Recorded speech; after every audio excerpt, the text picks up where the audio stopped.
ধরা খেলাম DJI pocket 3 creator combo কিনে। এই ক্যামেরা কিন্তু সোনার হরিণ ছিল একসময়, এখনও বলতে গেলে সোনারই হরিণ। শুরুতে যখন ক্যামেরাটি মার্কেটে আসে তখন দাম ছিল 70,000 টাকা। তারপরে এই ক্যামেরার চাহিদা বাড়ার কারণে দাম বাড়তে বাড়তে 86,000 টাকা পর্যন্ত দাম হয়ে গিয়েছিল ক্রিয়েটর কম্বো। পরে এই ক্যামেরার দাম আবার নামলো 67,000-এ। এই 67,000 থাকাকালীন সময়ে ক্যামেরাটা আমি কিনেছিলাম। বাট বর্তমান মার্কেটে গত সপ্তাহে আমি মার্কেট ভিজিট করেছি, এটার দাম কিন্তু আবার 75-76,000 টাকায় উঠে গেছে। তো ফলে দাম আবার বাড়ছে, কারণ চাহিদা বেড়ে গেছে।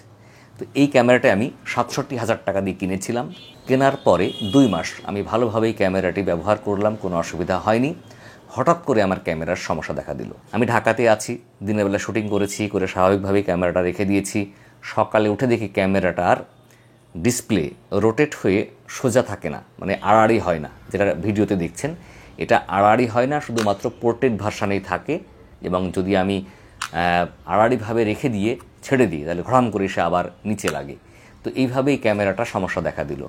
তো আমার স্বাভাবিকভাবে একটু হতাশ হলাম, মনটা খারাপ হলো যে আমি ক্যামেরাটা কিনলাম এত টাকা দিয়ে এবং কিছুদিনের মধ্যে আবার এরকম সমস্যা দেখা দিল। পরে ক্যামেরাটাকে আমি ফ্যাক্টরি সেট দিলাম, তারপরে অনেক কিছু চেষ্টা করলাম সফটওয়্যার সংক্রান্ত বিষয় নিয়ে। তারপরে ইউটিউবে অনেক ভিডিও দেখলাম এই বিষয়ে কোনো সমাধান আছে কি না, এসবভাবে কোনো সমাধান পেলাম না। তারপর আমি কী করলাম, আড়াআড়িভাবে একবার ধরেই রেখে চেষ্টা করে দেখলাম যে কী হয় দেখি, আমি ধরেই রাখি। ধরে রাখার পরে যেমন যে আগে রোটেট করলে ঘড়াম করে আবার জায়গায় ফিরে আসছিল, এখন আর সেটা হচ্ছে না, এখন দুর্বল হয়ে গেল।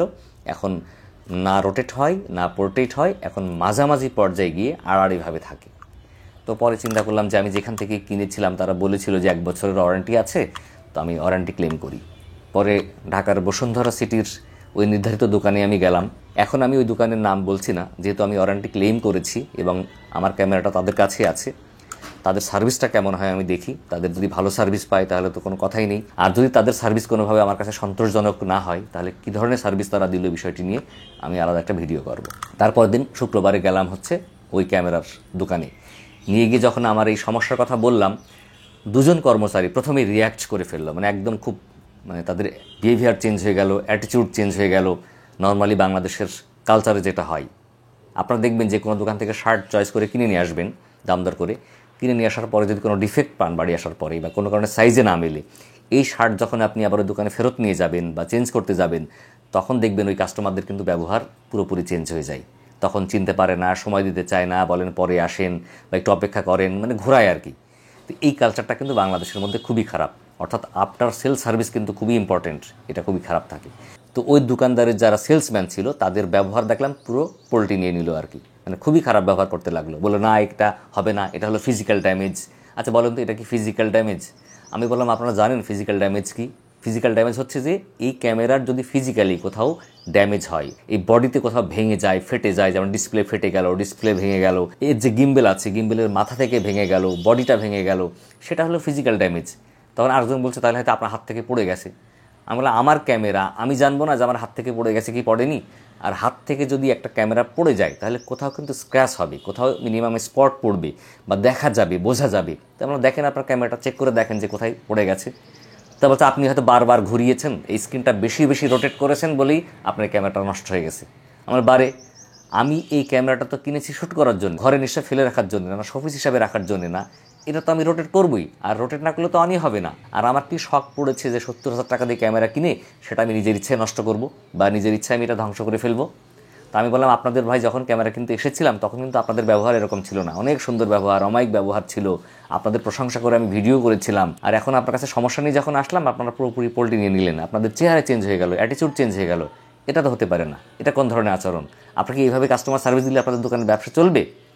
এইভাবে যখন বললাম, খুব হার্ডলি আমি বললাম, তখন তারা আসতে বলল ঠিক আছে আপনি রেখে যান, রেখে যাওয়ার পরে আমরা দেখব কী করা যায়। আমি বললাম না, আপনারা কী করবেন আমাকে সেটা আমাকে আজকে জানান। পরে উনি আমার বলছে কি যে আপনার যেহেতু এই ডিজাইয়ের অ্যাকাউন্ট খোলা আছে, সেখানে একটা আইডি ক্রিয়েট করা আছে, আপনি ওখান থেকে ক্লেম করেন বা ওয়ারেন্টি ক্লেম করেন। আমি বললাম সেটা আপনারা করবেন, আমি আপনাদের দোকান থেকে কিনেছি, আপনারা কি করবেন আপনারা সিদ্ধান্ত নেবেন।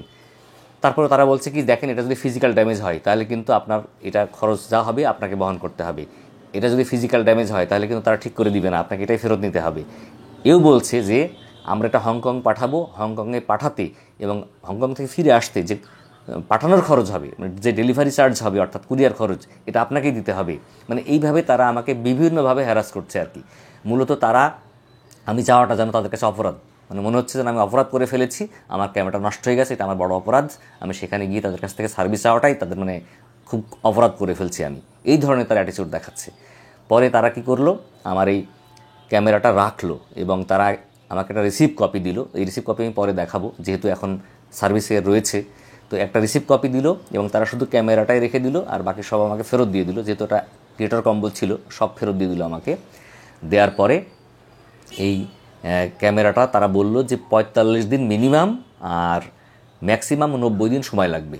এই সময়ের মধ্যে আমরা এই ক্যামেরাটা পাঠাবো একবার হংকংয়ে। হংকং থেকে ওয়ারেন্টি ক্লেম হবে, ওয়ারেন্টি ক্লেমের মধ্যে যদি পড়ে তাহলে তারা এটা ঠিক করে পাঠাবে, বা প্রয়োজনে তারা ক্যামেরা চেঞ্জ করে দিবে। আর যদি ওয়ারেন্টি ক্লেমে না পড়ে তারা হয়তো ঠিক করে দিবে, তাহলে এটার চার্জ তারা নেবে। তারপর আমি তাদেরকে বললাম যে ভাই, শেষে যে কথাগুলো বললেন এইগুলো যদি শুরুতে বলতেন তাহলে আপনাদের সাথে আমার সম্পর্কটা এরকম হতো না, বা আপনাদের প্রতি কিন্তু আমার নেগেটিভ ধারণা তৈরি হতো না। আপনারা এটা বলেন যে ভাই, আমি যদি ভেঙে ফেলি, এটা ফিজিক্যাল ড্যামেজ হয়, সেটা বুঝবে কি ডিজিআই, কারণ আমরা ওয়ারেন্টি ক্লেম করছি ডিজিআইকে। তাদের ওয়ারেন্টি যে পলিসি আছে তার মধ্যে পড়বে কি পড়বে না ডিজিআই বুঝবে। আপনার পাঠানোর কথা পাঠিয়ে দেবেন, তারা ঠিক করে দিলে দিবে, ক্যামেরা চেঞ্জ করে দিলে দিবে। তারা যদি বলে যে এটা ওয়ারেন্টি ক্লেমে পড়ছে না, ঠিক করার কারণে চার্জ দিতে হবে, তো দেবো। কিন্তু সেটা আপনারা কেন বলছেন? আপনার শুরুতেই কেন আমার সাথে এভাবে রিয়্যাক্ট করলেন? যাই হোক, তাদের অ্যাটিটিউডটা খুবই খারাপ ছিল, মানে খুবই বাজে ছিল। আমি দেখি তাদের সার্ভিসটা কী পাই। তবে সেকেন্ড টাইম কিন্তু আরেকবার আমি ওই দোকানে গিয়েছিলাম এই ক্যামেরার আপডেট নেওয়ার জন্য, কী অবস্থা জানার জন্য। তারা বললো যে তারা ক্যামেরাটা পাঠিয়েছে, ঠিক হয়ে আসেনি, আসলে তারা জানাবে। তো দেখেন যে একটা ক্যামেরার ওয়ারেন্টি ক্লেম করলে 45 দিন মানে 1.5 মাস থেকে 90 দিন মানে 3 মাস সময় লাগবে এটা ঠিক হয়ে আসতে, বা ঠিক হবে কিনা তাও আদৌ আমরা জানি না। দেখা গেলো 90 দিন পরে আসলো, এসে বললো যে এটার ওয়ারেন্টি ক্লেমও নেই, এটা ঠিকও হবে না, কিছু করার নাই। তাহলে কিন্তু আমাদের কিচ্ছু করার নাই। মানে এই ক্যামেরা যদি এভাবে নষ্ট হয়ে যায় তাও আমাদের কিছু করার নাই। দুঃখের বিষয় হচ্ছে যে ডিজিআইয়ের বাংলাদেশে কোনো সার্ভিসিং সেন্টার নেই, কোনো কাস্টমার সার্ভিসের অপশান নেই, কাউকে কোথাও গিয়ে ক্লেমও করা যায় না।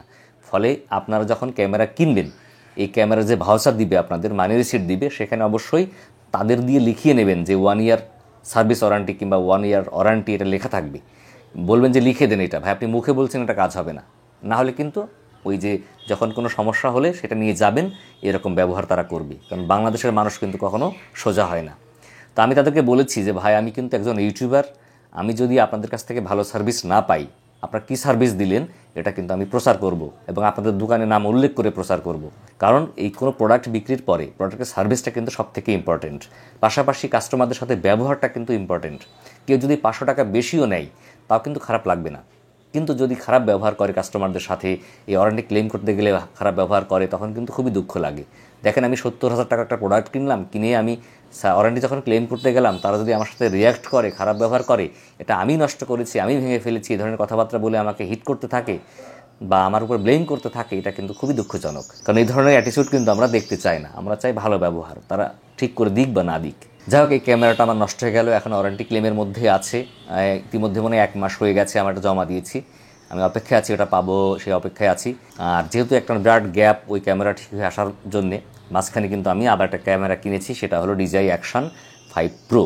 এই ক্যামেরাটা আমি কিনে নিয়েছি কারণ এটা দিয়ে আমি আপাতত কাজ চালাচ্ছি এবং পরবর্তীতেও এটা আমার অনেক কাজে লাগবে বলে আমার ক্যামেরাটা দরকার ছিল।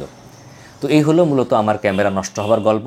তো আপনারা ক্যামেরা কিনলে অবশ্যই এমন কোনো দোকান থেকে কিনবেন যারা 1 বছরের ওয়ারেন্টি দিবে, যাদের আফটার সেল সার্ভিসটা দেওয়ার ভালো রেকর্ড আছে, তাদের কাছ থেকে ক্যামেরা কিনবেন। তাতে যদি 500 বা 1000 টাকা বেশিও নেয় তাতেও আপত্তি নাই, কিন্তু দেশে আজে বাজে দোকান থেকে, নন ব্র্যান্ডেড দোকান থেকে, অখ্যাত দোকান থেকে প্রোডাক্ট কিনবেন না। তো এটা হলো মূলত আমার সর্বশেষ কথা। আর যারা আপনারা এই ক্যামেরা ব্যবহার করছেন DJI Pocket 3, আপনারা এই রোটেট প্রবলেম অনেকেরই হয়েছে আমি দেখলাম। এই রোটেশন প্রবলেম যদি না করতে চান তাহলে আপনার ক্যামেরার এই মনিটরটাকে সোজা রেখে ভিডিও করবেন। সোজা রেখেও কিন্তু পোর্ট্রেট, ল্যান্ডস্কেপ সব ধরনেরই ভিডিও করা যায়। তো সেভাবে করবেন, তাহলে এটা সহজে নষ্ট হবে না। তো বন্ধুরা, আজকে পর্যন্ত, দেখা হবে পরবর্তীতে আবার অন্য কোনো বিষয় নিয়ে। ততদিন ভালো থাকবেন। আমাদের ভিডিও ভালো লাগলে শেয়ার করে অন্যকে দেখার সুযোগ করে দিবেন। আল্লাহ হাফিজ, আসসালামু আলাইকুম।